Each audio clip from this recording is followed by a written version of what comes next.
Hello students, आप सबको अपने चैनल में स्वागत करती हूँ। आज का यह वीडियो क्लास 9th का साइंस अध्याय 9 बल तथा गति के नियम पढ़ेंगे।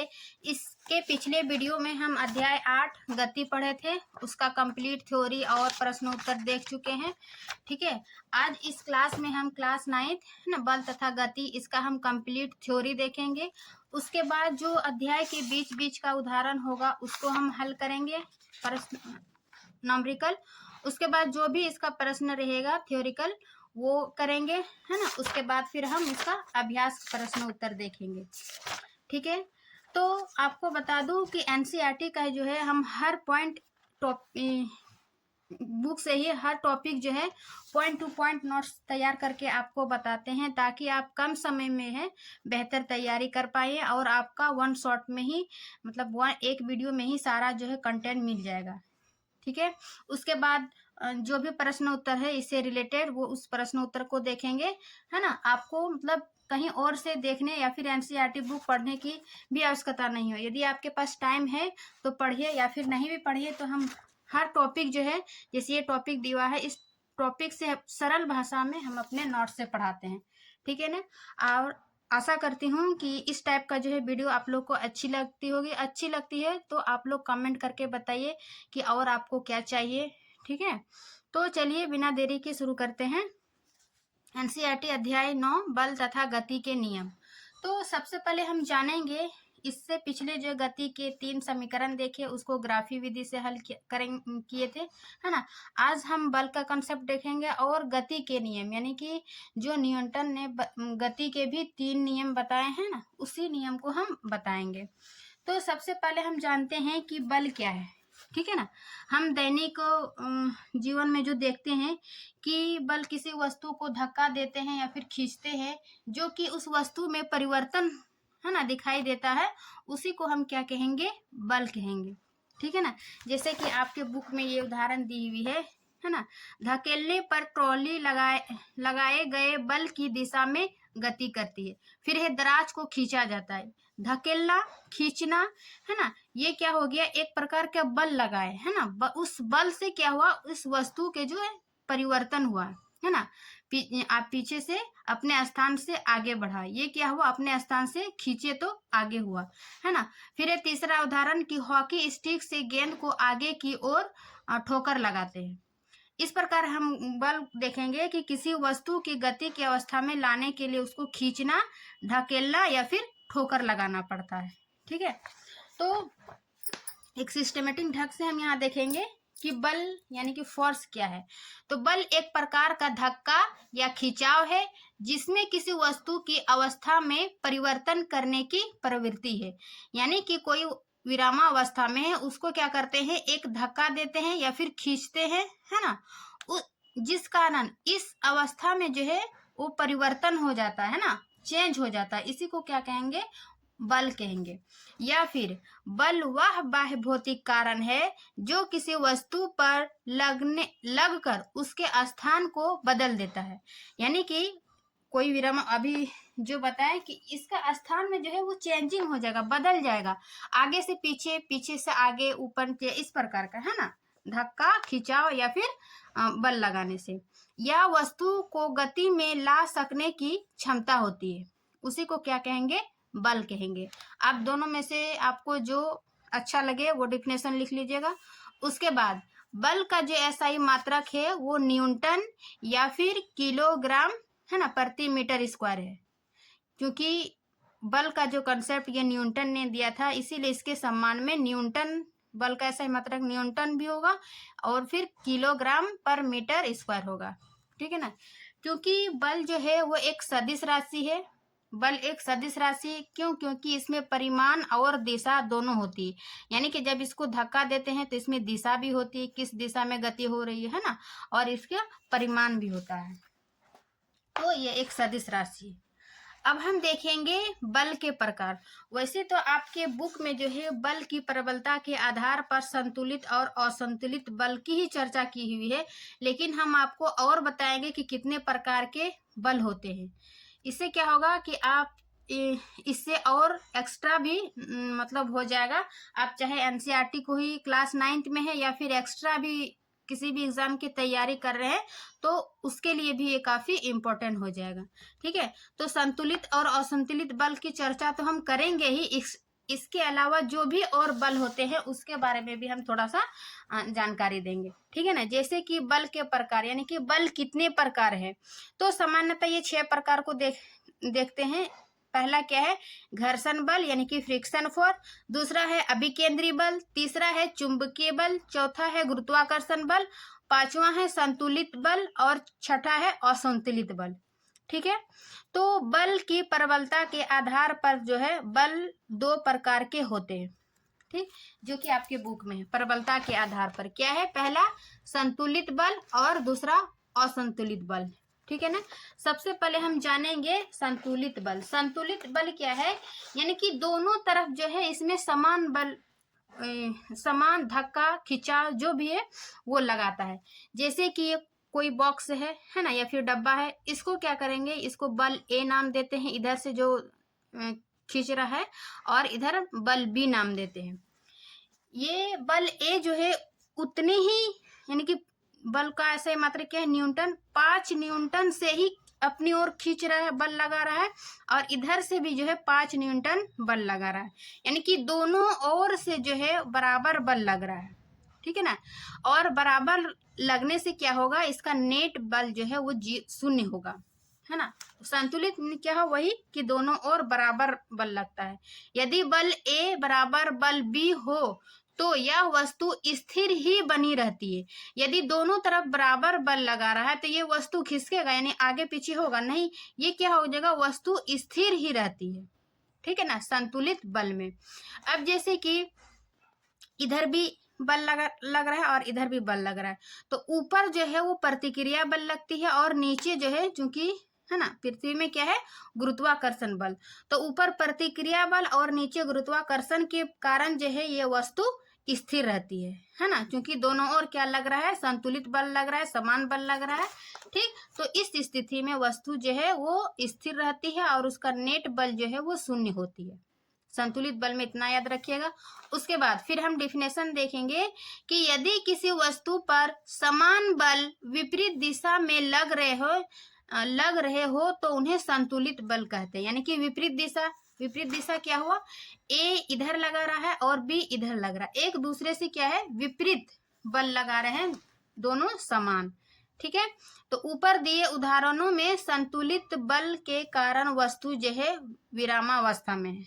ठीक है, वही कि दोनों ओर जो समान बल लग रहा है जिसके कारण वस्तु विरामावस्था में है, यानी कि स्थिर ही है। ठीक है ना, तो ये संतुलित बल का डेफिनेशन देखिए, उसका नेट बल और वो दोनों और वस्तु स्थिर रहती है। ठीक है ना, अब हम दूसरा देखेंगे असंतुलित बल के उदाहरण, यानी कि अनबैलेंस फोर्स। ये क्या होता है कि उसी प्रकार लेंगे कि एक डब्बा या बॉक्स लिए, ए अपनी ओर बल लगा रहा है और बी अपनी ओर, है ना, दोनों विपरीत दिशा में बल लग रहा है। लेकिन यहाँ पर क्या चेंजिंग है कि ए जो है वो 5 न्यूटन से बल लग रहा है ना, और बी जो है वो 3 न्यूटन से बल लग रहा है। ठीक है, तो दोनों में अंतर हो गया, एक में ज्यादा और एक में कम। यहाँ किसका ज्यादा है कि यहाँ बल जो है ए बल बी से वस्तु बल ए की दिशा में गतिशील हो रहा है। जिस ओर बल अधिक लगेगा उसी की ओर क्या होगा, उसी दिशा में वस्तु खिसकेगा। यहाँ पर बल ए अधिक लग रहा है, 5 न्यूटन है और इधर 3 न्यूटन है, तो वस्तु जो है इधर ही खिसकेगा, है ना, गतिशील इधर ही होगा, ए की ओर, है ना, ए की ओर गतिशील होगा। ये कहने का अर्थ है। अब इसका नेट बल जो है, नेट बल ये क्या होगा, दोनों का अंतर होगा। जैसे ये 5 न्यूटन है और ये 3 न्यूटन, तो इन दोनों का अंतर कितना हो जाएगा, 2, तो इसका नेट बल क्या हो जाएगा, 2। तो इन असंतुलित बल में जो है नेट बल 0 नहीं होता है, जबकि संतुलित बल में जो है वो नेट बल क्या हो रही थी, 0 हो रहा था। ठीक है ना, तो इस प्रकार हम दोनों में थोड़ा अंतर करके भी जानेंगे, ताकि एग्जाम में जो अंतर वाला पूछा जाएगा तो हम आसानी से लिख पाए। ठीक है, उसके बाद आपके बुक में जो है वो 3 उदाहरण दी हुई है ना, 3 बॉक्स करके ऐसे उदाहरण दी हुई असंतुलित बल का, कि जितना बल लगा रहे हैं, ठीक है ना, उतना ही बल, ये चूंकि ये वस्तु जो है जमीन से सटा हुआ है, तो इसमें घर्षण बल लगेगा। हम आगे बताएंगे घर्षण बल क्या है, ठीक है ना। तो घर्षण जितना बल लगा रहे हैं उतने ही घर्षण बल जो है लग रहा है, तो ये वस्तु आगे की ओर नहीं खिसक रहा है। फिर दूसरा में क्या है बॉक्स बी में कि ये थोड़ा सा बल जो है बढ़ा दिया, यानी कि अधिक ताकत से और धक्का दे रहा है। तो जितना ताकत से हम धक्का देंगे उतनी ही ताकत से घर्षण बल लगेगा, ठीक है। और अधिक बल लगाने से यानी कि जो बल लगाएंगे वो घर्षण बल से अधिक होगा, तभी जो है वो वस्तु आगे की ओर गति करेगा। अन्यथा घर्षण बल और जो बल लगेगा वो बराबर होगा, तो वस्तु जो है वो संतुलित में ही होगा, वस्तु स्थिर ही होगा, है ना। हमेशा घर्षण बल से अधिक होना चाहिए जो बल लगा रहे हैं, तभी वस्तु जो है वो गति करेगा। तो ये 3 उदाहरण मतलब बॉक्स में दिखाया गया था कि घर्षण असंतुलित बल किस प्रकार कार्य करता है, ठीक है। घर्षण बल कम है इसमें, है ना, दोनों बराबर बल लग रहा है, इसमें बल अधिक लग रहा है और घर्षण बल कम लग रहा है ना, तो वस्तु आगे की ओर खिसकेगा। फिर है कि यदि किसी वस्तु पर असमान बल विपरीत दिशाओं से लगते हैं तो इन बलों को क्या कहेंगे, असंतुलित बल कहेंगे। जैसे हम देखें असमान बल 5 न्यूटन और इधर 3 न्यूटन बल लग रहा था, ठीक है ना, और विपरीत दिशा में वस्तु पर लगने वाले बल को परिणामी बल क्या होगा, शून्य नहीं होगा। अभी हम बताएं कि इसका जो है परिणामी बल यानी कि नेट बल शून्य नहीं होगा, क्योंकि इन दोनों का अंतर होगा, ठीक है ना। ऊपर दिए गए एग्जाम्पल में असंतुलित बलों के कारण रुकी हुई वस्तु गतिशील अवस्था में आ जाती है, यानी कि यही जो 3 बॉक्स दिखाए थे, यही क्या होता है कि घर्षण बल से जब अधिक बल लगता है तो वस्तु गतिशील अवस्था में आ जाती है, ठीक है।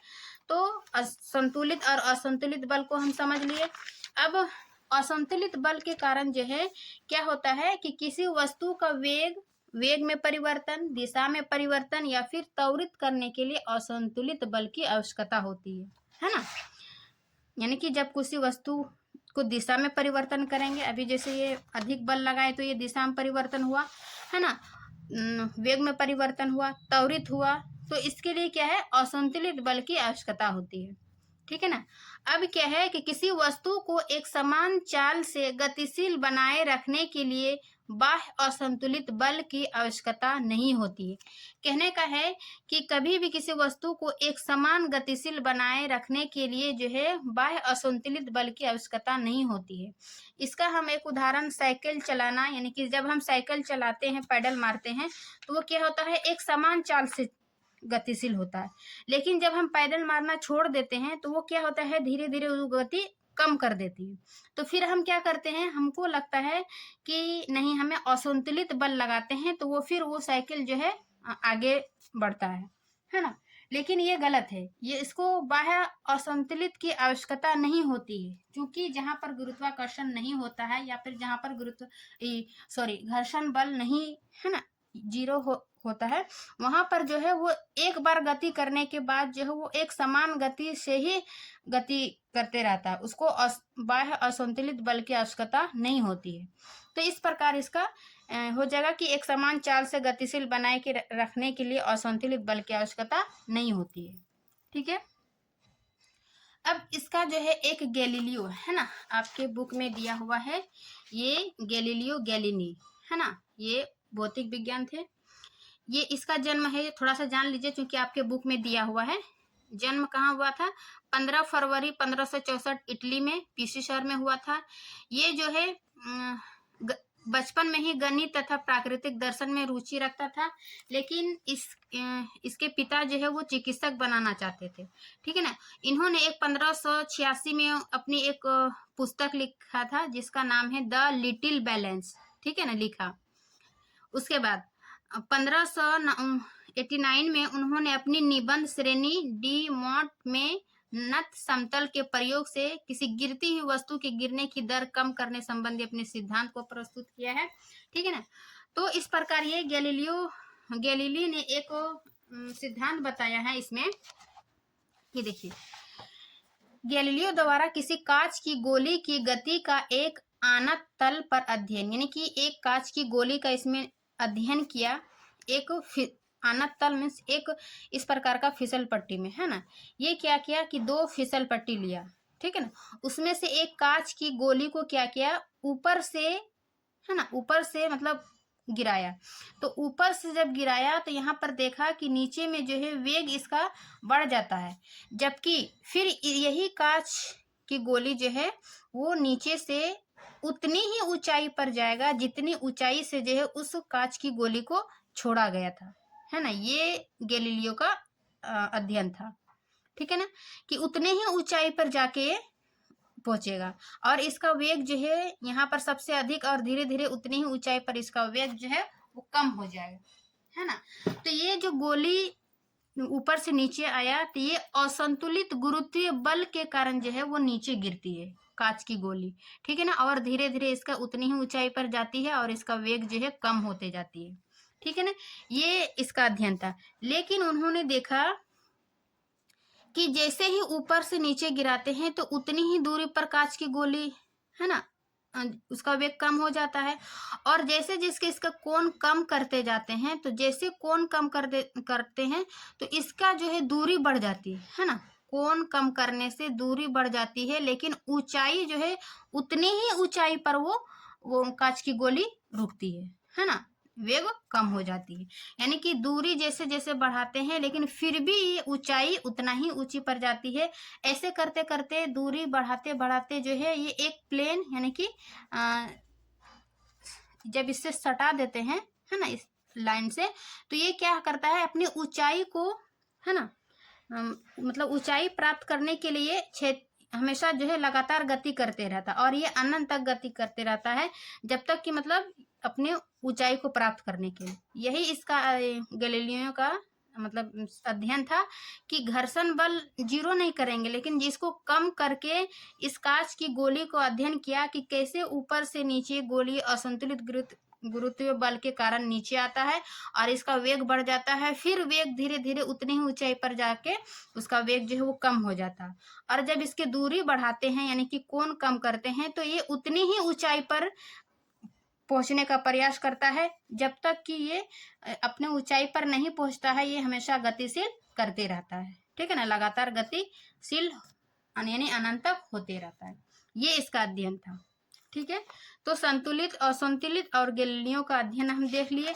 अब हम जो एक्स्ट्रा बल के प्रकार बताए थे, घर्षण बल, अभिकेंद्री बल, चुंबकीय बल, गुरुत्वाकर्षण बल, इसके बारे में हम थोड़ा सा बता देते हैं, ठीक है ना। घर्षण बल, क्योंकि घर्षण बल की चर्चा भी हुई है लेकिन इसका कोई अलग से मतलब बुक में नहीं दिया हुआ है ना। घर्षण बल यानी कि फ्रिक्शन फोर्स क्या है, तो वह बल जो किसी वस्तु की गति के विपरीत दिशा में कार्य करता है ना। यह दो सतहों के बीच कार्य करता है, गति के विपरीत सतह, यानी कि अभी हम देखें कि ये क्या है, बॉक्स है ना, बॉक्स में एक ओर से बल लग रहा है यानी कि दो इधर से बल लगा रहा है, लेकिन घर्षण बल भी उतना ही, है ना, उतनी ही जितना बल लग रहा है उतनी घर्षण बल लग रहा है। यानी इससे क्या पता चला कि जो किसी वस्तु की गति के विपरीत दिशा में, है ना, इधर से गति कर बल लग रहा है लेकिन घर्षण बल इधर से लग रहा है यानी कि विपरीत दिशा में। और ये क्या है, दो सतहों के बीच कार्य कर रहा है, यानी कि दो सतह जो है वो सटा हुआ रहना चाहिए घर्षण बल में, है ना। ये क्या है, दो सतहों के बीच कार्य कर रहा है और किसी वस्तु की गति के विपरीत दिशा में कार्य करता है। इसी को क्या कहेंगे, घर्षण बल कहेंगे। जैसे कि जब हम चलते हैं तो बल हमारे चप्पल या जूते और धरती के बीच कार्य करता है। हम चलते हैं तो भी घर्षण बल कार्य करता है क्योंकि ये दो सतह सटा हुआ है ना, तो उनके बीच घर्षण बल कार्य करता है। फिर दूसरा उदाहरण देखेंगे कि जब सड़क पर कोई कार दौड़ती है तो बल जो है सड़क और कार के टायर के बीच कार्य करता है ना। जिस प्रकार हम जमीन से चलते हैं तो घर्षण बल कार्य करता है, उसी प्रकार जब कोई सड़क पर कार, साइकिल, है ना, बस वगैरह चलती है तो उनके बीच जो, उन टायरों के बीच जो है वो घर्षण बल कार्य करता है, ठीक है ना। तो अब जो है वो घर्षण बल को कम करना, ये बहुत इंपॉर्टेंट है ना, इसको स्टार लगा लीजिए क्योंकि हर एग्जाम में ये पूछा जाता है कि घर्षण बल को कम कैसे करते हैं, ठीक है ना। तो घर्षण बल को कम करने के लिए हम निम्न चीजों का उपयोग करते हैं। किन चीजों का उपयोग करते हैं, पहला क्या है कि चिकनी गोली, ठीक है ना। जैसे चक्कों में बॉल बेयरिंग का उपयोग, अभी हम बताएं कि जब हम जमीन पर चलते हैं तो ये हमारे जूते चप्पल ये भी क्या करता है, जमीन और चप्पल जूते के बीच घर्षण बल कार्य करता है। उसी प्रकार जब रोड पे साइकिल बस कार ये सब चलती है तो उसके बीच जो है वो घर्षण बल कार्य करता है। तो घर्षण बल को कम करने के लिए जो है उसमें बॉल बेयरिंग का यूज करते हैं, है ना, ताकि घर्षण बल कम हो और फिसले नहीं। ठीक है ना। दूसरा पॉइंट है कि चिकनी समतल का प्रयोग करके, यानी कि चिकनी समतल का प्रयोग करके जो है वो घर्षण बल को कम किया जा सकता है। जैसे कि कैरम के बोर्ड में, है ना, पाउडर छिटते हैं तो उससे क्या होता है, घर्षण बल जो है वो कम होता है ना। चिकनी समतल का प्रयोग करके उसको पाउडर लगा के क्या करते हैं, उस कैरम बोर्ड को चिकना करते हैं ताकि वो, है ना, घर्षण बल कम लगे और गोटी जो है वो अधिक मतलब तुरंत कार्य करे, है ना। फिर तीसरा पॉइंट है कि समतल की सतह पर चिकनाई युक्त पदार्थ, क्या है चिकनाई युक्त पदार्थ, क्या है, लुब्रिकेंट, लुब्रिकेंट का उपयोग करना चाहिए। ये तीसरा पॉइंट था। ठीक है ना। तो घर्षण बल देखिए, घर्षण बल को कम करने का उपाय देखिए। अब हम नेक्स्ट देखेंगे अभिकेंद्री बल। अभिकेंद्री बल क्या है कि जब कोई वस्तु वृत्तीय पथ पर, है ना, जब कोई वस्तु वृत्तीय पथ पर गति करता है तो उसके केंद्र से, है ना, वृत्तीय पथ पे गति करेगा तो क्या होगा, उसके केंद्र से उस पर एक बल लगता है, यानी कि केंद्र पर एक बल लगता है जो उसे प्रत्येक बिंदु पर, यानी कि एक बल लगाएगा प्रत्येक बिंदु पर केंद्र की ओर खींचता है, इस प्रकार, है ना, केंद्र की ओर खींचता है। इस बल को क्या कहेंगे, अभिकेंद्री बल। ठीक है। यानी कि एक वृत्तीय पथ पर केंद्र की ओर जो बल लगता है उसी को क्या कहेंगे, अभिकेंद्री बल। अभिकेंद्री बल, इसका क्या उदाहरण होगा, जैसे कि सूर्य है ना, सूर्य, ये सूर्य यानी कि सन के चारों ओर पृथ्वी की गति, तो ये सूर्य के अभिकेंद्रीय बल के कारण जो है वो पृथ्वी की गति हो रही है ना। ये अपनी सूर्य के जो केंद्र बिंदु है वो अपनी ओर पृथ्वी को बल लगाता है, जिस कारण सूर्य के चारों ओर जो है पृथ्वी गति करती है। फिर है पृथ्वी के चारों ओर चंद्रमा गति करती है। तो पृथ्वी के केंद्र जो है वो अपनी ओर चंद्रमा को क्या करती है, बल लगाती है, एक फोर्स लगाती है, जिस कारण ये गति करती है। ठीक है ना। तो ये था अभिकेंद्रीय बल। फिर है आगे चुंबकीय बल। देखिए नाम से ही पता चल रहा है, मैग्नेटिक फोर्स, यानी कि चुंबक के कारण, चुंबक द्वारा किसी चुंबकीय धातु पर लगाया गया बल क्या होगा, चुंबकीय बल कहलाएगा। ठीक है। फिर है गुरुत्वाकर्षण बल। गुरुत्वाकर्षण बल क्या है कि दो पिंडों के बीच लगने वाले बल को क्या कहेंगे, गुरुत्वाकर्षण बल कहेंगे। जैसे पृथ्वी तथा सूर्य के बीच लगने वाले बल को क्या कहेंगे, गुरुत्वाकर्षण बल, है ना। इसके बाद ये जितना भी प्रकार का जो हम बल बताए थे ये हो गया। उसके बाद हम इसके पढ़ेंगे बल तथा गति के नियम। देखिए चैप्टर में ही बल के बारे में तो हम पढ़ लिए, अब जो है गति के नियम हम पढ़ेंगे। ठीक है ना। गति के नियम, गति के जो है वो 3 नियम है। ठीक है। और ये किसने दिया था, न्यूटन ने, है ना। न्यूटन ने बल एवं गति के बारे में ये जो गैलीलियो का जो विचारधारा था कांच का, है ना, इसी के विचारधारा को आगे विकसित करके न्यूटन ने गति के 3 नियम को दिया, है ना, 3 नियम प्रतिपादित किया। पहला है गति का प्रथम नियम, दूसरा है गति का द्वितीय नियम और तीसरा है गति का तृतीय नियम या तीसरा नियम। ठीक है ना। तो एक एक करके हम देखेंगे कि गति का प्रथम नियम, गति का प्रथम नियम को ही जड़त्व का नियम कहते हैं। ठीक है ना। गति का प्रथम नियम को ही क्या कहेंगे, जड़त्व का नियम। ठीक, क्या है पहला नियम कि यदि कोई वस्तु रुकी हुई है तो वो रुकी हुई ही रहना चाहती है। ठीक है ना। तथा यदि कोई वस्तु गतिशील अवस्था में है तो वह गतिशील ही रहना चाहती है, रुकना नहीं चाहती है। अर्थात कोई भी वस्तु अपनी गति की अवस्था में परिवर्तन का विरोध करती है। यही क्या है, गति का प्रथम नियम है। कहने का अर्थ है कि यदि कोई वस्तु रुका हुआ है तो वह रुकी हुई ही रहना चाहती है, और यदि कोई गतिशील है तो वो गति में ही रहना चाहती है। यही क्या है, गति का प्रथम नियम। अब जड़त्व क्यों कहेंगे, क्योंकि कोई वस्तु अपने ही अवस्था में बने रहने के कारण वो क्या है, वो जड़त्व है ना, कि वो उसका गुण है, प्रवृत्ति है। तो वो जड़त्व के कारण ही कोई वस्तु अपने अवस्था में ही रहना चाहती है, वो परिवर्तन नहीं चाहते हैं, इसीलिए इसको जड़त्व का नियम कहेंगे। यानी एक गति का प्रथम नियम में एक वर्ड जोड़ दीजिएगा जड़त्व, तो वही हो जाएगा गति का प्रथम नियम। यानी कि कोई भी वस्तु अपने जड़त्व के कारण जो है वो अपना परिवर्तन नहीं चाहती है, ठीक है ना, इसी को कहेंगे गति का प्रथम नियम। अब हम जड़त्व को भी थोड़ा सा देख लेंगे कि जड़त्व क्या है, कि वस्तु की वह प्रवृत्ति जिस कारण कोई वस्तु अपनी गति की अवस्था में परिवर्तन का विरोध करती है। वही बात है कि जड़त्व के कारण ही कोई वस्तु जो है, जड़त्व क्या है, वस्तु की प्रवृत्ति है, गुण है कि वो अपने अवस्था में ही बने रहना चाहते, वो परिवर्तन नहीं चाहते, इसीलिए क्या करता है, परिवर्तन का विरोध करती है। और जड़त्व का माप जो है वो द्रव्यमान होता है। जैसे इसका एग्जाम्पल होगा जड़त्व का, कि किसी चलती मोटर गाड़ी में ब्रेक लगाए जाने पर गाड़ी के साथ जो है वो सीट भी विरामावस्था में आ जाती है, परंतु हमारा शरीर जो है वो जड़त्व के कारण गतिज अवस्था में ही रहना चाहता है और हम आगे की ओर झुक जाता है ना। जब हम कार में बैठते हैं तो हम सीट बेल्ट लगाते हैं ना, तो ये हमारे सीट पे भी जो है वो विरामावस्था में आ जाती है, लेकिन और हमारा शरीर जो है वो जड़त्व के कारण गतिज अवस्था में ही बना रहना चाहता है, और इस कारण जो है जब ब्रेक लगता है या रुकते हैं तो हम आगे की ओर झुक जाते हैं। तो ये क्या है, जड़त्व के कारण, ठीक है ना, गति के प्रथम नियम के कारण। ठीक, और जड़त्व के बारे में थोड़ा सा और हम जान लेते हैं।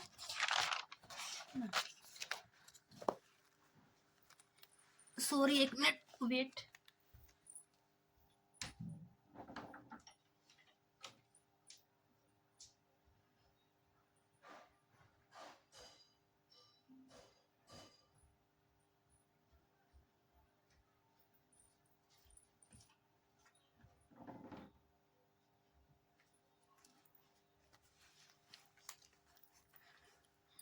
ठीक है, जड़त्व को देखिए कि गति का प्रथम नियम है जड़त्व।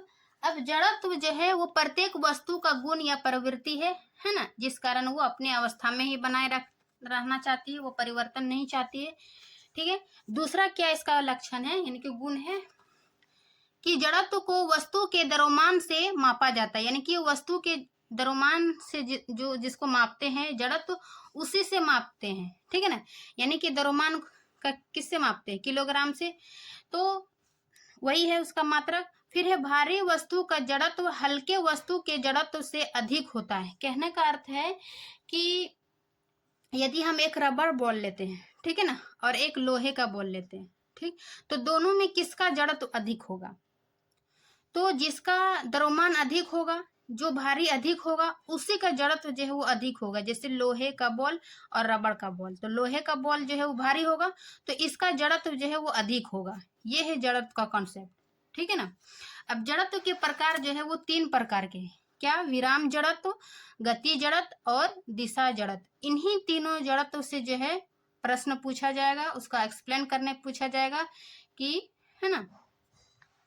जैसे विराम जड़त्व क्या है, कि किसी वस्तु का वह गुण जिस गुण के कारण वह वस्तु अपनी विरामावस्था बनाए रखना चाहती है, उसे क्या कहेंगे, विराम जड़त्व कहेंगे। यानी कि विराम जड़त्व वह किसी वस्तु का वह गुण होता है जो वो अपने विरामावस्था में ही बना रहना चाहते है ना, तो उसी को कहेंगे विराम जड़त्व।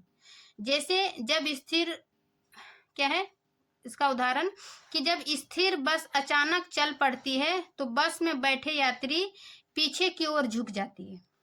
ठीक, उसके बाद किसी डंडे के प्रहार द्वारा किसी दरी की धूल झड़ जाती है, इसी में लगा दिया जाएगा। क्यों ऐसा होता है, तो इसका आंसर होगा विराम जड़त्व के कारण, ठीक है ना, वो अपने विराम अवस्था में ही रहना चाहती है। ठीक है, दूसरा है गति जड़त्व। गति जड़त्व क्या होगा, कि किसी वस्तु का वह गुण जिस गुण के कारण वह वस्तु एक समान गति की अवस्था बनाए रखना चाहती है, गति जड़त्व कहलाती है। यानी कि गति जड़त्व के कारण कोई वस्तु गति है तो वो गति ही रहना चाहती है ना। विराम जड़त्व के है कि कोई वस्तु विराम है तो वो विराम ही रहना चाहती है, ठीक है ना। ये इसका होगा। जैसे इसका होगा उदाहरण गति जड़त्व का कि चलती हुई बस के अचानक रुकने पर बस में बैठे यात्री आगे की ओर झुक जाता है, क्योंकि वो गति है तो गति में ही रहना चाहते हैं, है ना, वो विराम में नहीं रहना चाहती। ये है गति जड़त्व। फिर है दूसरा उदाहरण, चलती बस से बाहर कूदना, है ना, ये खतरनाक है, क्योंकि वो गति में ही रहना चाहेगा, है ना। फिर है तीसरा दिशा जड़त्व। दिशा जड़त्व क्या होता है, किसी वस्तु का वह गुण जिसके कारण वह वस्तु अपनी गति की दिशा बनाए रखना चाहती है, तो उसको क्या कहेंगे, दिशा जड़त्व कहेंगे। ठीक है ना। तो हम जड़त्व के बारे में इतना हम जान लिए। अब जो है गति का दूसरा नियम, पहला नियम तो देखे जिसमें जड़त्व का नियम था, ठीक है ना। ये अब गति का दूसरा नियम यानी कि द्वितीय नियम को देखेंगे। क्या है द्वितीय नियम, तो द्वितीय नियम में थोड़ा सा क्या है, नॉमरिकल टाइप सत्यापित करने वाला है, तो थोड़ा सा मतलब माइंड समझिएगा अच्छा से, एकदम कूल माइंड से। क्या है गति का द्वितीय नियम, इस नियम के अनुसार किसी वस्तु के संवेग में, ठीक है ना, पहला वर्ड क्या है, संवेग में, किसी वस्तु के संवेग में परिवर्तन की दर, दूसरा क्या आ गया, परिवर्तन की दर, उस वस्तु पर लगने वाले असंतुलित बल की, तीसरा वर्ड क्या आ गया, असंतुलित बल की दिशा में बल के समानुपातिक होती है। ठीक है, संवेग, परिवर्तन की दर और असंतुलित बल, तीन वर्ड आया इसमें। इन तीनों वर्ड को मीनिंग अच्छा से समझिएगा, तभी जो है आप इसका गणितीय विधि हल कर पाइएगा। ठीक है ना। तो इस नियम के अनुसार किसी वस्तु के संवेग में परिवर्तन की दर उस पर लगने वाले असंतुलित बल की दिशा में बल के समानुपातिक होता है। ठीक है ना। क्या है संवेग, एक एक करके जानते हैं। संवेग क्या है, यह एक भौतिक राशि है ना। इसके पिछले एक अध्याय में पढ़ चुके थे गति वाला में। क्या है, एक भौतिक राशि, इसको किससे डिनोट करते हैं, पी से। और भौतिक राशि यानी कि संवेग बराबर क्या होता है, एम भी। एम क्या हो गया, द्रव्यमान गुनी वेग, है ना, ये संवेग का फॉर्मूला है। ठीक है ना, पी बराबर एम भी यानी द्रव्यमान गुना वेग। ठीक है, क्योंकि संवेग जो है, संवेग यानी कि वेग से है, वेग क्या है, एक सदिश राशि, इसीलिए संवेग भी क्या हो जाएगा, एक सदिश राशि, इसीलिए इसको हम सदिश दर्शाएं। एम द्रव्यमान ये अदिश है, भी क्या है, वेग ये सदिश है, इसलिए हम इसको सदिश से दर्शाएं। ठीक है ना, तो पी बराबर एम भी हो गया। अब संवेग का ऐसा ही मात्रक जो है वो किलोग्राम मीटर पर सेकेंड, ठीक है ना, किलोग्राम मीटर पर सेकेंड, ये इसका ऐसा ही मात्रक है। अब हम क्या करेंगे, लेंगे कि क्या, कि द्वितीय नियम को कैसे उसको एक्सप्लेन करेंगे, है ना, कि किसी संवेग में परिवर्तन की दर, संवेग हम समझ गए। अब माना कि हम दो वस्तु लेते हैं, ठीक है ना, एम नाम के वस्तु लिए, एम एक वस्तु है, ठीक है ना, एक वस्तु एम है जिसका जो है वेग यू है, यानी कि यू किसको लेते हैं हम, प्रारंभिक वेग को। ठीक है ना, अब ये जो है ये कुछ गति हुआ, अब प्रारंभिक वेग से कुछ गति हुआ यानी कि परिवर्तन हुआ, तो क्या हो गया, अंतिम वेग यानी भी एम का कोई वस्तु है और इस पर जो है वो कोई बाह्य बल लग रहा है ना, बाह्य बल लग रहा है, कोई वस्तु है, प्रारंभिक वेग से अंतिम वेग में गया। ठीक है ना, यानी कि संवेग P बराबर एम यू पी वन, है ना, यानी इसको प्रारंभिक वेग 1 माने और इसका प्रारंभिक वेग संवेग 2 यानी कि एम भी अंतिम वेग। ठीक है ना, ये वस्तु लिए। अब क्या है, चित्रानुसार किसी वस्तु का द्रव्यमान जो है वो एम है तथा प्रारंभिक वेग यू है, प्रारंभिक वेग क्या है, यू है, वो उस पर एक बाह्य असंतुलित बल लगाया जाता है, इस पर क्या है, एक बाह्य असंतुलित बल लगाते हैं जिससे उस वस्तु का वेग जो है यू से भी हो जाता है ना, इस वस्तु का वेग यू से भी हो जाता है। तब दोनों स्थितियों में वस्तु का संवेग, अब इसका संवेग क्या होगा, ठीक है ना, तो प्रारंभिक वेग यानी कि प्रारंभिक संवेग क्या होगा, P हम माने, P1 बराबर क्या होगा, mu, है ना, एम भी है यहाँ फॉर्मूला में है, लेकिन हम प्रारंभिक u तो क्या होगा mu, इसको समीकरण 1 मानते हैं। फिर वो बाद का संवेग यानी कि अंतिम वेग, है ना, P2 मानेंगे तो m भी, इसको समीकरण 2 मान लेते हैं। ठीक है, तब संवेग में परिवर्तन, ठीक है ना, तब संवेग में परिवर्तन क्या होगा, क्या चेंज होगा, बाद वाला यानी कि अंतिम माइनस पहला है ना, u v माइनस u, ठीक है, संवेग में परिवर्तन। तो P1 क्या है, mv, और P क्या है, mu, ठीक है ना, Pv माइनस Pu ये ले लिए। अब क्या है, संवेग तो निकल गया मेरा, अब संवेग में परिवर्तन की दर है ना, वही क्या है कि संवेग में परिवर्तन की दर। अब दर क्या है, तो दर जो है वो किसी को जैसे रेट भाव ये होता है ना, जैसे एक एग्जांपल में हम बता रहे हैं, ये इसके बाद ये नहीं है, ठीक है, एग्जांपल में हम समझा रहे हैं कि उस वर्ड को समझो, क्या है द्वितीय नियम, संवेग में परिवर्तन की दर, उसी वर्ड से जो है हम उसको गणितीय हल करेंगे। माना कि 10 चॉकलेट का दाम जो है वो 50 रुपया है, उदाहरण से हम समझा रहे हैं, ठीक है ना। तो इसका जो एक चॉकलेट का दाम क्या होगा, तो 50 भागा 10 कर देंगे तो कितना निकला मेरा 5, यानी कि एक चॉकलेट का दाम जो मेरा निकला 5 रुपया, ठीक है ना, ये 50 रुपया, ये 5 रुपया। तो ये क्या हो गया, दर, रेट, यानी कि एक चॉकलेट का जो मेरा दर निकला, एक सेकेंड में किसी वस्तु की संवेग में कितना परिवर्तन हुआ, ये क्या हो जाएगा, दर, है ना। तो इसी को हम समझाने के लिए यहाँ पर उदाहरण दिए थे कि दर या भाव या रेट क्या होता है, ठीक है ना। तो संवेग में परिवर्तन की दर हम निकालेंगे, तो संवेग पहले निकाल लिए, उसके बाद एक सेकेंड में किसी वस्तु के संवेग में जो कितना परिवर्तन हुआ, वही क्या हो जाएगा, संवेग में परिवर्तन की दर, ठीक है ना।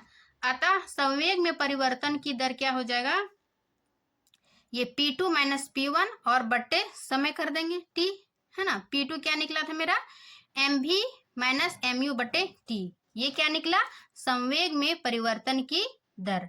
अब क्या बोल रहा है, संवेग तो हो गया कि इस नियम के अनुसार किसी वस्तु के संवेग में परिवर्तन की दर, यहां तक तो हो गया मेरा, संवेग में परिवर्तन की दर उस पर लगने वाले असंतुलित बल की दिशा के बल के समानुपातिक होता है, यानी कि जो बल लग रहा है उस बल के ये संवेग परिवर्तन की दर के जो है वो समानुपातिक होगा, इस प्रकार, है ना।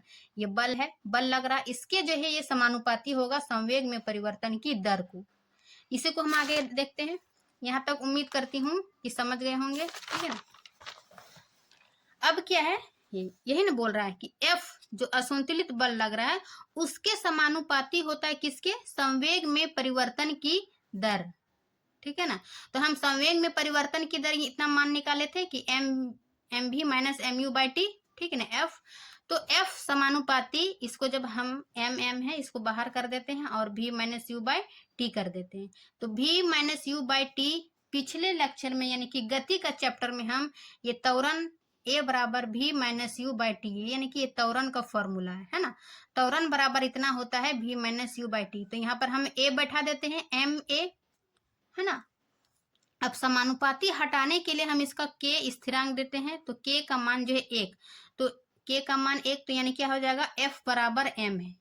ये मेरा क्या निकला, बल का व्यंजक। और यही गति का द्वितीय नियम है कि संवेग में परिवर्तन की दर उसके जो असंतुलित बल लग रहा है, बाह्य बल लग रहा था, उसके समानुपाती होता है। फिर उसको निकाल करके मेरा क्या निकला, F बराबर m है, यानी कि F बल, m द्रव्यमान और a त्वरण, ठीक है ना, ये हो गया। अब यहाँ पर रिपीट लिखा गया था, उसके बाद F m यानी कि द्रव्यमान, इसका ऐसा ही मात्रक kg और त्वरण का मीटर पर सेकेंड। तो इस प्रकार जो है वो बल का मात्रक निकल के आता है कि किलोग्राम मीटर पर सेकेंड स्क्वायर, या फिर इसको 1 न्यूटन भी बोलते हैं। क्योंकि न्यूटन ने ही बल के नियम, गति के नियम ये सभी बताया था, तो इसके सम्मान में इसका मात्रक जो है 1 न्यूटन या फिर किलोग्राम मीटर पर सेकेंड स्क्वायर हो जाएगा, ठीक है ना। बल का ऐसा ही मात्रक कितना हो जाएगा, द्रव्यमान का केजी और त्वरण का मीटर पर सेकंड स्क्वायर, ठीक है, यहाँ पर हम लिख दिए। तो ये थी गति के द्वितीय नियम। यदि गति का द्वितीय नियम पूछा जाएगा तो सिर्फ ये डिफिनेशन लिखने से काम नहीं होगा, यानी कि 2 नंबर का रहेगा objective, sorry short answer type तो चल जाएगा, लेकिन इसको हल करने को, इसको सत्यापित करने के डिटेल बोलेगा 5 नंबर में, तो आपको ये करना पड़ेगा कि संवेग बराबर क्या होता है, ठीक है ना। ये सूत्र लिखना है, P बराबर m भी, उसके बाद इसको 2 वस्तु मानेंगे, है ना, जैसे चित्रानुसार। फिर इसको समीकरण 1 और 2 में बैठा के फिर संवेग में परिवर्तन की दर बैठाएंगे कि दोनों में अंतर बटे टी, है ना, 1 सेकंड में किसी वस्तु के संवेग में परिवर्तन। फिर जो है उसके बल के समानुपाती होता है, किसके, संवेग में परिवर्तन की दर उसके बल के समानुपाती होता है। फिर इसका हम मान बैठा करके, है ना, ए का मान वैल्यू पुट करके फिर हम F बराबर ma, ये मेरा क्या निकला, बल का व्यंजक। या फिर क्वेश्चन घुमा भी सकता है कि बल का व्यंजक प्राप्त करें, तो इस प्रकार भी प्राप्त करेंगे कि गति के द्वितीय नियम से, है ना, बल का व्यंजक प्राप्त किए, उसके बाद गति का द्वितीय नियम को एक्सप्लेन करें, तो इसी प्रकार से हम गति के द्वितीय नियम को भी एक्सप्लेन करेंगे।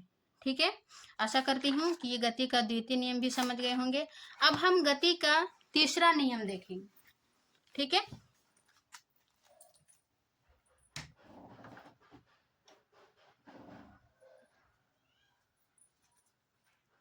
गति के पहला नियम, द्वितीय नियम और तीसरा नियम, तो 2 नियम देख लिए। तीसरा नियम भी आसान है, दूसरा नियम में थोड़ा सा था व्यंजक। ठीक है ना। गति का तीसरा नियम क्या है कि इस नियम के अनुसार, ठीक है ना, अच्छा सॉरी, गति का द्वितीय नियम का उदाहरण देख लीजिए। ये जो इसका उदाहरण है कि जब क्रिकेट के खेल, है ना, क्रिकेट के खेल में मैच लपकने के लिए क्षेत्र रक्षक गेंद के साथ अपने हाथों को धीरे पीछे की ओर खींचता है। यानी इसका जो है ना समानुपाती, इसका अर्थ क्या होगा कि यदि F यानी कि बल बढ़ती है तो ये समय जो है वो कम होती है, यदि समय बढ़ती है तो बल क्या होगा, कम होगा। ये दोनों के विपरीत होगा, उल्टा, है ना। तो इसी का एक उदाहरण है कि ये क्रिकेटर जो है वो बॉल को पकड़ने के लिए अपने हाथों को पीछे करते हैं ताकि जो है इसमें समय अधिक लगे और बल कम लगे, जिससे इसके हाथों में चोट नहीं लगते हैं, है ना। तो ये अपने गेंद को यदि अचानक से रोकेगा तो ये ना हाथ में चोट लग जाएगा, है ना, और समय कम लगेगा लेकिन बल अधिक लगेगा। तो इसके जो है समय को अधिक लेके इसको बल को कम करता है, यही कारण है कि इसको हाथों में चोट नहीं लगती है। और इसका सबसे गति का द्वितीय नियम का ये सबसे अच्छा उदाहरण है। ठीक है ना, क्योंकि ये बल कम लगेगा, है ना, तो समय अधिक लग रहा है। समय अधिक करने के लिए जो है वो अपने हाथों को पीछे की ओर खींचता है ताकि बल कम लगे और हमें हाथों में चोट नहीं लगे, है ना। तो ये इसका उदाहरण था गति का द्वितीय नियम का। अब जैसे बोले कि गति का तीसरा नियम बताएंगे कि तीसरा नियम क्या है। देखिए, इस नियम के अनुसार जब एक वस्तु दूसरे वस्तु पर बल लगाती है ना, एक वस्तु दूसरे वस्तु पर बल लगाती है, तब दूसरी वस्तु द्वारा भी पहली वस्तु पर उतना ही बल विपरीत दिशा में लगाया जाता है। यानी कि जब एक वस्तु दूसरे पर बल लगाती है तो दूसरे भी उतने ही वस्तु द्वारा भी बल लगाता है, लेकिन विपरीत दिशा में। ठीक है ना, जितना माना कि 5 न्यूटन से बल लगा रहे हैं तो इधर से भी 5 न्यूटन बल लगाएगा विपरीत दिशा में। ठीक है, या इस नियम के अनुसार किसी भी क्रिया के लिए ठीक उसके समान किंतु विपरीत दिशा में प्रतिक्रिया होती है। ठीक है ना, अर्थात बल जो है वो सदैव युगल रूप में होते हैं, यानी कि जोड़ा में, है ना, बल हमेशा जोड़ा में लगेगा और दोनों विरोधी बल क्रिया तथा प्रतिक्रिया बल कहलाएंगे। क्रिया बल क्या कहलाएगा कि जब एक वस्तु, ठीक है ना, जब एक वस्तु दूसरी वस्तु पर बल लगाती है तो उसे क्या कहेंगे, क्रिया कहेंगे, है ना। एक वस्तु दूसरे पर बल लगाते हैं और जब दूसरी वस्तु पहली वस्तु पर बल लगाती है तो उसे क्या कहेंगे, प्रतिक्रिया कहते हैं। ठीक है ना, क्रिया और प्रतिक्रिया यही दोनों था ना गति का तीसरा नियम में, ये दोनों याद रखिएगा कि एक क्रिया के प्रति प्रतिक्रिया होता है ना। यानी कि एक वस्तु दूसरे वस्तु पर बल लगाती है तो क्रिया और दूसरा वस्तु पहली वस्तु पर बल लगाती है तो प्रतिक्रिया। तो क्रिया के प्रतिक्रिया को ही क्या कहेंगे, क्रिया तथा प्रतिक्रिया को सम्मिलित रूप से अन्योन्य क्रिया कहा जाता है। और यही क्या है गति के, ठीक है। तो गति के तीसरा नियम को हम देख लिए कि किसी भी क्रिया के ठीक उसके समान किंतु विपरीत दिशा में प्रतिक्रिया होती है और ये सदैव हमेशा जो है वो युगल रूप में होती है। ठीक है ना, इसका हम कुछ उदाहरण देख लेते हैं कि जब हम पृथ्वी को अपने पैरों से पीछे की ओर धकेलते हैं तब सड़क भी हमें उतनी ही बल से आगे दिशा में धकेलती है जिसके प्रभाव से आप आगे बढ़ते हैं। यानी कि जब हम पृथ्वी पर चलते हैं तो कैसे चलते हैं, एक पैर आगे बढ़ते हैं, फिर दूसरा भी पैर जो है सड़क भी हमें उतने ही बल आगे की ओर लगाती है ना, धकेलती है, जिस कारण जो हम आगे बढ़ पाते हैं। तो ये भी गति का तीसरा नियम का उदाहरण है। दूसरा क्या है, गोली पर लगने वाला त्वरित बल तथा बंदूक का प्रतिक्षेपण। फिर है, नाविक के आगे की ओर कूदने की स्थिति में नाव पीछे की ओर गति करती है। यानी कि फिगर से देखिए, ये क्या है कि गोली पर लगने वाला त्वरित बल तथा बंदूक का प्रतिक्षेपण, यानी कि जितनी तेजी से ये गोली आगे की ओर जाती है उतनी ही तेजी से बंदूक पर आरोपित बल लगता है ना, क्रिया के प्रति प्रतिक्रिया। ठीक है। फिर जैसे नावी देखिए, ये एक पैर आगे की ओर जितनी तेजी से आगे बढ़ता है उतना ही इसको पीछे जो है नाव कूदने की स्थिति में नाव पीछे की ओर गति करता है। देखिए पीछे की ओर गति करता है। तो ये क्या हो गया, गति के तीसरे नियम के उदाहरण। आशा करती हूँ कि गति का तीसरे नियम भी समझ में आ गया होगा। अब आगे देखते हैं है संवेग संरक्षण का नियम। ठीक है ना, और आपका इस अध्याय का लास्ट टॉपिक है संवेग के संरक्षण का सिद्धांत। ठीक है, अब संवेग संरक्षण का सिद्धांत हम समझेंगे। बल के बारे पढ़ लिए, बल तथा गति के तीनों नियम पढ़ लिए। अब क्या है संवेग संरक्षण के सिद्धांत। संवेग के बारे में तो हम जान लिए, ये क्या है, एक भौतिक राशि है। ठीक है ना, इसका संवेग बराबर mv यानी कि द्रव्यमान गुना वेग होता है। ठीक है ना, यह एक सदिश राशि है, इतना तो पता है। अब इसका संरक्षण मीन्स इसके बचाव का क्या सिद्धांत है, law of conservation of momentum. ठीक है, तो सबसे पहले हम इसको मान के करते हैं, है ना, इसका व्यंजक प्राप्त करेंगे। उसके बाद व्यंजक से पता करेंगे कि इसका संरक्षण का सिद्धांत क्या है। माना कि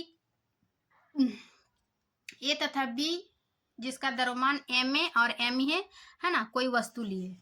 ठीक है ना, माना कि दो वस्तुएं ए एवं बी, ठीक है ना, ए एवं बी लिए, जिसका द्रव्यमान यानी कि जिसका द्रव्यमान कितना है एम ए और एम बी। ये दोनों क्या है, वस्तु है जिसका द्रव्यमान एम ए और एम बी है चित्रानुसार। यू ए, यू क्या है प्रारंभिक वेग, और यू बी क्या है, ये दोनों का वेग है ना, प्रारंभिक वेग में क्रमशः गतिशील है।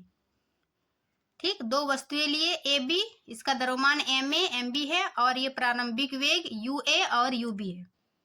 अब क्या होगा कि यहाँ दोनों वस्तुएं जो है एक ही दिशा में गतिशील है। ठीक है, एक ही दोनों वस्तु एक ही दिशा में गतिशील है, लेकिन यहाँ पर हम मान लेंगे कि यू ए है ना, यू ए यानी कि यू पहला वस्तु का जो वेग होगा है ना, वो यू बी से अधिक है ना, थोड़ा सा इसको हम अधिक मान लेंगे, माना कि। ठीक है ना, वही बात यहाँ पे लिखे कि यू ए यानी कि यू ए का वेग यू बी से अधिक है।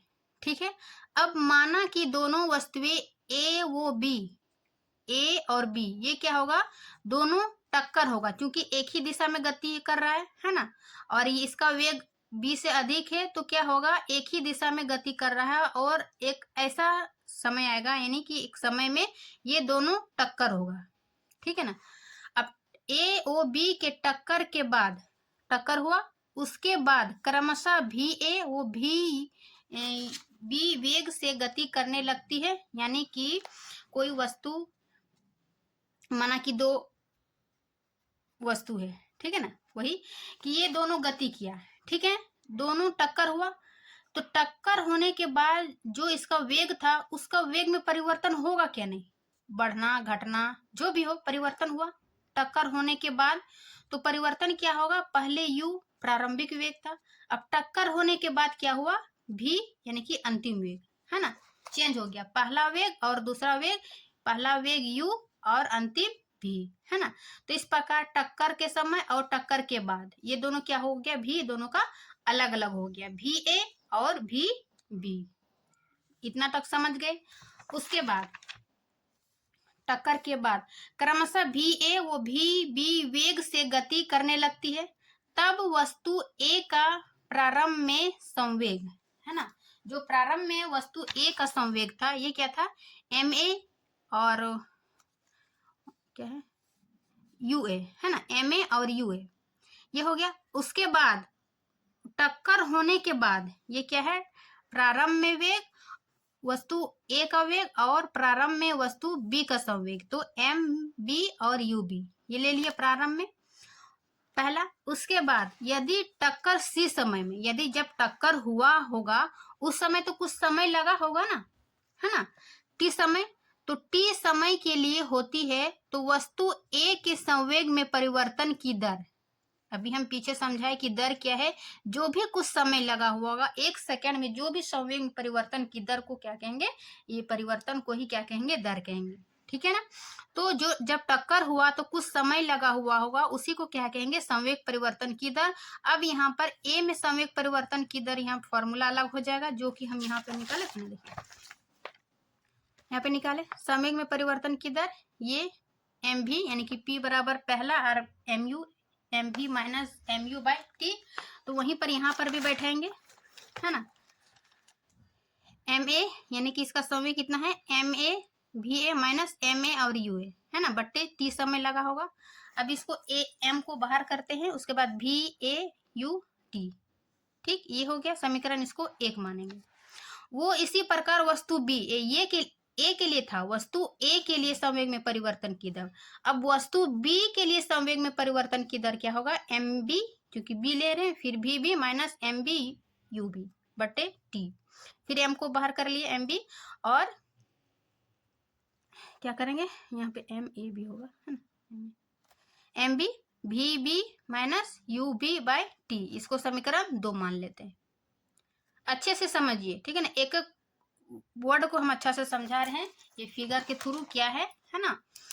पहले दो वस्तु लिए, फिर दोनों वस्तु जो टक्कर हुआ, पहला वस्तु का क्या था, प्रारंभिक यू ए, दूसरा वस्तु का प्रारंभिक यू बी, ठीक है ना। जब दोनों टक्कर हुआ कुछ समय लगा तो संवेग में परिवर्तन की दर, फिर टक्कर होने के बाद जो वेग यानी परिवर्तन हुआ भी ए और भी बी, ठीक है ना, उन दोनों का संवेग में परिवर्तन की दर निकाल लिए, दोनों समीकरण 1 और 2 मान लिए, ठीक है ना। अब यहाँ पर जो टक्कर हुआ है ना, तो यहाँ पर जो कुछ बल लगा होगा, समय लगा तो कुछ बल लगा होगा, है ना, जब ए और बी टक्कर हुआ, फिर बी ए टक्कर हुआ, यानी कि गति का तीसरे नियम के अनुसार वस्तु एम में जितनी बल लगाया वस्तु एम भी उतना ही बल लगाया विपरीत दिशा में, इसीलिए इसको एक को विपरीत दिशा यानी माइनस एफ बी ए लेंगे और इसको ए बी लेंगे, है ना, ए बी जो लगाया और ये बी ए लगाया, है ना, तो एफ भी कुछ लगाया हुआ। अब यहाँ गति के तीसरे नियम से हम फॉर्मूला बैठाएंगे, क्योंकि प्रतिक्रिया के विपरीत प्रतिक्रिया हुआ, ठीक है। यहाँ एफ ए बी वस्तु ए के द्वारा वस्तु बी पर लगाए जाने वाला बल है, यानी कि एफ वही की कितना बल लगा टकराया तो, है ना, वो माइनस एफ बी ए वस्तु बी के द्वारा लगाया गया, क्योंकि ए के द्वारा ये एफ ए लगाया गया और बी के द्वारा माइनस बी ए लगाया गया एफ, है ना, ए पर लगाया गया बल है, ठीक। अब न्यूटन के तीसरे नियम से, ठीक है, क्या लेंगे, दोनों को, क्योंकि दोनों बराबर बल लगाया, एफ ए बी बराबर माइनस ए बी यानी कि विपरीत लगाया, तीसरा समीकरण है। अब तीसरा समीकरण में क्या करेंगे, ये समीकरण 1 वो 2 का मान यहाँ पर जो निकाले ना, समीकरण 1 एम 2 का मान समीकरण 3 में बैठाएंगे, ठीक है ना, समीकरण 1 वो 2 का मान समीकरण 3 में यानी कि इसमें रखने पर, ठीक है ना। अब जब हम इसमें रखते हैं तो क्या निकलता है, समीकरण 1 क्या है मेरा, एम ए और भी ए माइनस यू ए बटे टी, ठीक है ना, बराबर माइनस, क्योंकि यहाँ माइनस लेंगे, फिर एम बी और ब्रैकेट में भी बी माइनस यू बी बटे टी। अब दोनों को यहाँ टी टी कट गया, है ना। अब इसको क्या करेंगे, हल कर लेते हैं, एम ए भी ए दोनों गुना हुआ ना, तो यहाँ एम बी बी फिर माइनस एम ए और यू ए हो गया, फिर यहाँ माइनस एम बी भी B minus minus plus M B और यू बी, है ना। अब इसको क्या करेंगे, एक ही टाइप का एक जगह ले आएंगे, जैसे एम ए है ना, एम ए यू ए है तो एम बी यू बी को एक साइड ले आते हैं, तो माइनस है तो इधर प्लस हो जाएगा और इधर प्लस माइनस वाला इधर प्लस हो जाएगा, है ना। दोनों को एक साइड ले लिए। अब क्या देख रहे हैं कि एम ए यू ए, यानी कि देखिए यहाँ पर देखिए और यहाँ पर देखिए, जो वस्तु के एम ए यू ए था, ठीक है ना, plus M B U B था, यानी कि वस्तु का प्रारंभिक ए वस्तु का प्रारंभिक वेग प्लस बी वस्तु का प्रारंभिक वेग बराबर ए वस्तु का अंतिम वेग और बी वस्तु का अंतिम वेग। ये क्या हो गया, दोनों बराबर है, दोनों बराबर है ना, यू प्रारंभिक और भी अंतिम। तो दोनों का वेग देखो, टक्कर होने के बाद हम इतना समीकरण निकाले तो इससे क्या पता चला कि टक्कर के पहले का कुल संवेग, है ना, ये क्या है, टक्कर के पहले का कुल संवेग बराबर टक्कर के बाद का कुल संवेग। ये दोनों मेरा क्या निकला, बराबर। यही क्या है, संवेग संरक्षण का सिद्धांत, यानी कि टक्कर के पहले का भी कुल संवेग उतना ही था और टक्कर के बाद का कुल संवेग इतना है। इससे क्या पता चला कि कोई भी संवेग संरक्षण का सिद्धांत में जो है, इसका ना तो उत्पन्न हुआ है और ना ही विनाश। इसी में हम और आगे पढ़ते हैं, ये बुक में थोड़ा सा दिया हुआ है कि संरक्षण के समस्त नियम, जैसे कि संवेग संरक्षण के नियम, ऊर्जा संरक्षण के नियम, कोणीय संवेग संरक्षण के नियम, आवेश संरक्षण के नियम, ये सभी क्या है, संरक्षण को भौतिक में मौलिक नियम माना जाता है। मौलिक नियम कि इससे ना तो उत्पन्न की जा सकती है और ना ही विनाश। तो यहाँ पर भी हम प्रूफ करके यही निकला कि टक्कर के पहले का भी कुल संवेग बराबर टक्कर के बाद का कुल संवेग। ये किस पर कार्य करता है कि रॉकेट का प्रणोदक संवेग संरक्षण के सिद्धांत पर कार्य करता है। और यह रॉकेट जो है वो न्यूटन गति के तीसरे नियम पर आधारित है, यानी कि तीसरे नियम में क्या देखिए, प्रत्येक क्रिया के प्रति विपरीत क्रिया, इसका उदाहरण हम देखें।